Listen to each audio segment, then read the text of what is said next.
Welcome to AS tour and travel. आज की इस वीडियो में हम जानने वाले हैं 2025 में आयरलैंड का प्रोसेस क्या है। एक नया प्रोसेस है, इसमें क्या चेंजेस हैं, वीज़ा कैसे अप्रूव होगा, किन चीज़ों का हमने ध्यान रखना है जिससे वीज़ा सक्सेस रेट हाई रहेगा, कहीं रिफ्यूज़ ना हो जाए तो ऐसी कौन सी मिस्टेक्स अवॉइड करनी है। आयरलैंड का वीज़ा अप्लाई करने का प्रोसेस बिल्कुल इजी है। सबसे पहले आपको वीएफएस की वेबसाइट पर जाना है। वीएफएस की वेबसाइट में सारी कंट्रीज़ होती हैं, आपको आयरलैंड पर क्लिक करना है। अगर आपको कुछ समझ ना आ रहा हो तो आप वीएफएस आयरलैंड लिख कर गूगल भी कर सकते हैं। एक फॉर्म ओपन होगा, वीज़ा फॉर्म को डाउनलोड करें, इसको बहुत ही ध्यान से भरें। लोग इसे भरने में गलती कर देते हैं। एक्चुअली मैं आपको बताऊं तो इस वीज़ा फॉर्म को भरना बहुत सिंपल है। और थोड़े से टेक्निकली क्वेश्चंस हैं इसमें, लाइक एम्प्लॉयमेंट होगी, डेट इनकम प्रूफ हो गया, ये सब चीज़ें पूछेगा जो कि सब एम्बेसी पूछती है। इस फॉर्म में आपको अपडेटेड इन्फॉर्मेशन लिखनी है और ध्यान रहे कोई पास्ट इन्फॉर्मेशन ना लिखें जिसका रिकॉर्ड आप प्रूव ना कर पाएँ, क्योंकि Ireland always ask for latest and updated documents. UK की बात करें तो यूके पुराने डॉक्यूमेंट्स को कंसीडर कर देता है, लेकिन आयरलैंड पुराने डॉक्स को कंसीडर नहीं करता, तो इस चीज़ का आपको ध्यान रखना होगा।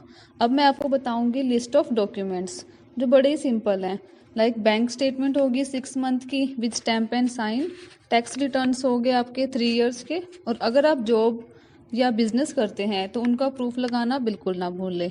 आपको अपनी कंपनी वालों से एनओसी लेनी पड़ेगी जिस पर यह लिखा होना चाहिए कि आप आयरलैंड जा रहे हैं, और इसमें डेट भी मेंशन होनी चाहिए कि आप इस डेट से इस डेट तक आयरलैंड जा रहे हैं। कुछ लोग लीव लेटर ले लेते हैं पर उसमें स्पेसिफिक कंट्री कहाँ जा रहे हैं वो मेंशन नहीं करते, तो इस चीज़ का भी आपको ध्यान रखना होगा। यूके और शेंगन में तो ये मिस्टेक्स कभी कभी इग्नोर भी कर दी जाती हैं, लेकिन आयरलैंड ये मिस्टेक इग्नोर नहीं करेगा, वो स्ट्रिक्टनेस से डील करेगा और वीज़ा रिफ्यूज़ कर देगा। इसके बाद आपको अपने ट्रैवल डॉक्यूमेंट्स पर वर्कआउट करना है, जैसे कि आपका ट्रैवल का क्या प्लान है, आइटनरी होगी, होटल होंगे, फ्लाइट्स बुकिंग होगी, इन सब के प्रूफ अटैच करने होंगे, और ट्रैवल इंश्योरेंस तो मस्ट है, इसको ना भूलें। इसके बाद बात करते हैं आपकी फैमिली के डॉक्यूमेंट्स की।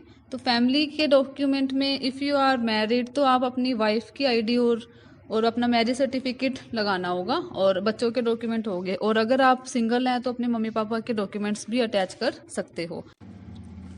अब बात करते हैं वीज़ा रिफ्यूज़ के रीज़न की कि क्यों वीज़ा रिफ्यूज़ होते हैं। अगर रिसेंटली आपका यूके का वीज़ा रिफ्यूज़ हुआ है और तभी आप आयरलैंड का वीज़ा अप्लाई करते हैं, तो चाहे आपकी कितनी भी स्ट्रॉन्ग प्रोफाइल क्यों ना हो, आयरलैंड आपका वीज़ा रिफ्यूज़ कर सकती है। इस चीज़ का ध्यान आपको रखना है। यह one of the strongest reason होता है रिफ्यूज़ल का, क्योंकि क्या होता है कि यूके वीज़ा पर आयरलैंड जाना अलाउ होता है।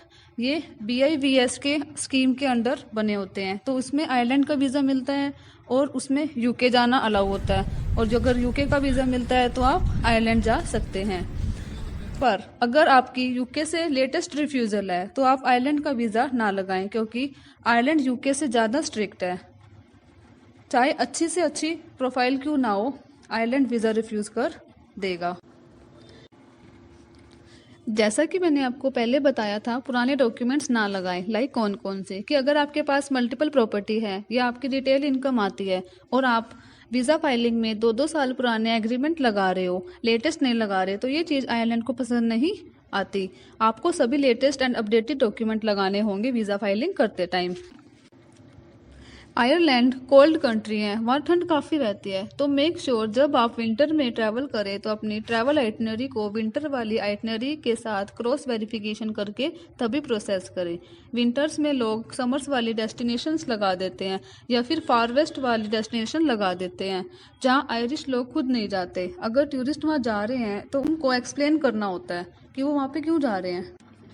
अब मैं आपको बताऊंगी कुछ प्लस पॉइंट्स जिससे आपके वीज़ा रेशो इम्प्रूव होंगे। अगर अकाउंट बैलेंस अच्छा है तो ये प्लस पॉइंट है, आयरलैंड वीज़ा इजीली आपको मिल सकता है, और अगर आपका बैलेंस अकाउंट में कम है तो आयरलैंड वीज़ा मिलना मुश्किल है, क्योंकि शेंगन कंट्रीज़ में वीज़ा 3-4 लाख में मिल जाता है, लेकिन आयरलैंड वीज़ा लेने के लिए आपके अकाउंट में 7 से 6-7 या 7 से 8 लाख बैलेंस होना मिनिमम होना चाहिए। इस चीज़ का आपको ध्यान रखना है कि आयरलैंड आपका अकाउंट बैलेंस आपकी सैलरी को आपकी आईटीआर के साथ मैच करेगा। तो जो भी सैलरी आप डिक्लेयर कर रहे हो, मेक श्योर आपकी आईटीआर में वो प्रॉपरली मेंशन हो और कोई मिस्टेक ना हो। जैसे आपने दिखा दिया आपकी आईटीआर में 12 लाख कमा रहे हो, यानी 1 लाख की एवरेज है, बट सैलरी आ रही है 500, तो ये पॉइंट आयरलैंड पॉजिटिव नहीं लेगा। लास्ट एंड फाइनल पॉइंट, कोई भी आयरलैंड से इनविटेशन ना लगाएं। लाइक कोई फ्रेंड आपको इनवाइट कर रहा है या कोई रिलेटिव आपको इनवाइट कर रहा है जिसका लिंक प्रूव आप ना कर सको, तो आयरलैंड इस चीज़ में आपका वीज़ा नहीं देता, क्योंकि एम्बेसी की तरफ से उनके पास कॉल जा सकती है। और अगर पास्ट में आयरलैंड के वीज़ा रिफ्यूज़ हुए हैं, मान लीजिए 2 साल पहले आपने वीज़ा लगाया और आपको लग रहा है 2 साल पहले का कौन पूछ रहा है, या 5 साल पहले लगाया तो कोविड के बाद अब कौन पूछेगा, लेकिन आयरलैंड रिकॉर्ड मांगेगा। अगर आपका आयरलैंड या किसी अदर कंट्री से भी वीज़ा रिफ्यूज़ हुआ है तो you must explain this to Ireland. अगर आप गलती से भूल गए या आपका एजेंट भूल गया या जिससे आप वीज़ा लगवा रहे हो वो भूल गया, तो इसका खामियाजा आपको भुगतना पड़ेगा। ये रिफ्यूज़ल का कारण बनेगा और वीज़ा रिफ्यूज़ हो जाएगा। तो it is very much important कि आप डिक्लेयर करें पास्ट के सारे refusals. So I hope Ireland की इस वीडियो से आपको बहुत सारे इनपुट्स मिले होंगे और ये वीज़ा आप खुद लगा सकते हो, बस इसको बहुत ही प्रिसाइजली फॉलो करें। If you need more helps contact us. जल्द मिलते हैं न्यू कंट्री की इन्फॉर्मेशन के साथ। इस वीडियो को लाइक शेयर एंड सब्सक्राइब करना ना भूलें। Thanks for watching.